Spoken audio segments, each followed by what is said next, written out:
Hi guys. Hello. How are you? Fine, and you? Good. Do you still recall your first meeting? Oh my gosh. Our Many first times in meeting? LA, Yeah. right? Oh. Yeah, actually, I think the first time, it was a long time ago. I was with Bruce Kulick though, and we were at a restaurant after a NAMM show, I think. Oh. And I walked in with Bruce Kulick, and Marco walked in with like 8 women, and it was like, I'm like, wow. Apparently. What year was this? God. 1935. I think 1935, 36. Before the war. It was before the war. No, it was, I want to say. 15, 16 years ago? Yeah, probably, maybe even longer, like 20 years ago. 20 years ago, 91, 92. And were you in contact in between? Or You know what, honestly, well, we obviously were in contact because you called me and and it said Marco Mendoza when you called. But it's very weird. As big as LA is, I don't live there anymore, but I used to. And as big as LA was, the music scene is very incestuous. Like everybody knows everybody. You'll play with this guy, and this guy's like, oh yeah, I know Marco. I played in this band with him, and da da da, whatever. And but I was always see him like at the NAMM shows, or maybe go to a restaurant after a club would close at like 1 in the morning or something like that. He'd be there or whatever. We're like, hey dude, jazz club, your Lava Lee thing. I went to see him play, and Baked Potato. See, you're always running into people, you know, and you know, as far as I've seen Marco play with that Latin jazz thing that he had, and it was unbelievable. So he was always one of those guys that I'm like, God, I'd love to just jam. You know, I'm sure like whatever falls off him, it would be knowledge to me. So it was always one of those things. And then he finally called me this January. So. And why? Why did you call him? Why did I call him? Because the other 8 guys weren't available.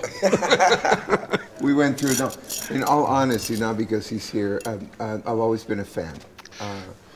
And I dug him as a person, the vibe, we hit it off. Mm-hmm. And the singer that we had was going through some personal issues, and we had all this year kind of programmed. We had the trip to Cuba, we had the studio, we had this tour and more. A lot of work ahead of us. And all of a sudden, the other singer, John Stevens, could not leave the country, I was told by management. And so we were in a jam. We found ourselves having done a lot of work, because we've been working this very hard, at a place where at a standstill. So what do? Do you take a few steps back, you sit down, you wait until he gets his life in order? And to be honest, man, I mean, this business is full of talent, you know, full of cats. And John came to mind. We had spoken last year because we were doing the same circuit here in Europe with our solo projects.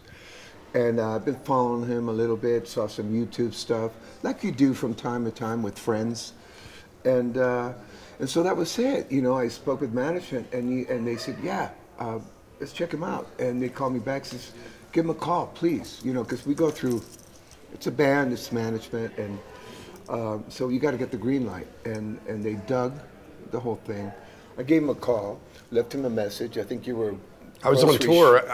Actually, the first time you called, I was in Canada, and then I just got back from some shows, and I went grocery shopping. And as I was pulling into my driveway, the phone rang, and I looked down. I'm like, Marco Mendoza. I've been talking to him for a while, so I picked up. Hello, you know. And then it was one of those, and John came to mind only because, for a lot of reasons, but in my opinion, he does music for the right reason, and we're all here for the same. We have that in common. We love music. We believe in what we do. We stand behind it. He's a true artist, great songwriter, great singer, great front man, and he's funny as hell, which is a requirement, by the way. And so yeah, he came, all of a sudden, we came to Cuba, and we rehearsed there on the spot, and we did 2 shows, and he just hit it out of the ballpark. everybody was really happy, including myself, and so it was cool. Yeah. What did you think when he asked you for the band? Well, to be honest with you, at that point, I hadn't really heard of the band. Okay. My guitar tech was at the house with me, and I walked into the house with the groceries, and I'm like, have you ever heard of this band called the Dead Daisies? And he was the one, he was like, oh yeah, they were just on tour last year here in America with Kiss and Def Leppard. Yeah.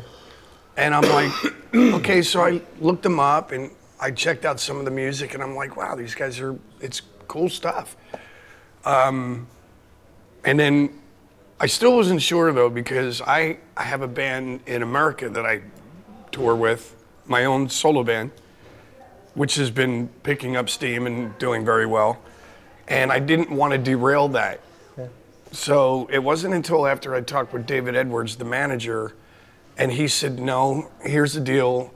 You know, the Dead Daisies aren't a band that they're not ever going to get on tour and go out on tour for a year. It's not going to happen. We go out for like maximum, like a month here, month there, you know, whatever. And he goes, so I will make sure that I'm working with your manager so that we don't want to derail your career, but we want to help your career and we want your career to help us. You know what I mean? So. Yeah. It works really well, so I can do both. So I said, okay, let me come and meet you in LA. And I went, I already knew Marco and Dizzy Reed and Brian Tichy, but I didn't know Richard Fortas and David Lowy. So I went out to meet them and meet the management, and everything was cool. And then they asked me to come to Cuba. And were the songs written already, or? We have been working on some stuff, obviously. That's the other thing about this project, it's really cool. Whenever we have time, we'll book a local studio and go in there and start writing. And but for the bulk of this album, Revolución, we actually did 90% of it, if not more, in Sydney with John, because we wanted John to, you know, to write with him. We wanted his essence to be part of the thing, because he's our front guy, he's our point guy. So we talked about it, and we did end up keeping a few of the tracks that they wrote with John. Yeah, they wrote with John. Yeah, and we felt they were cool enough to keep. And what track did you keep? We kept Mexico and Something I Said. And Something I Said. What did you think of these tracks? I love them. I think they're great. You know, for me, like, I'm a little bit of a stickler with lyrics. So I took a few nothing major. I took a few liberties with some of the lyrics. Like I rearranged things. I didn't rewrite anything. Mexico is pretty much the same as it was. The song Something I Said, I heard it, and melodically there was a chorus there, but I felt that it was, there was three different, lyrically, there was three different choruses. Yeah. So I just said, lose that one and lose this one and just keep this one.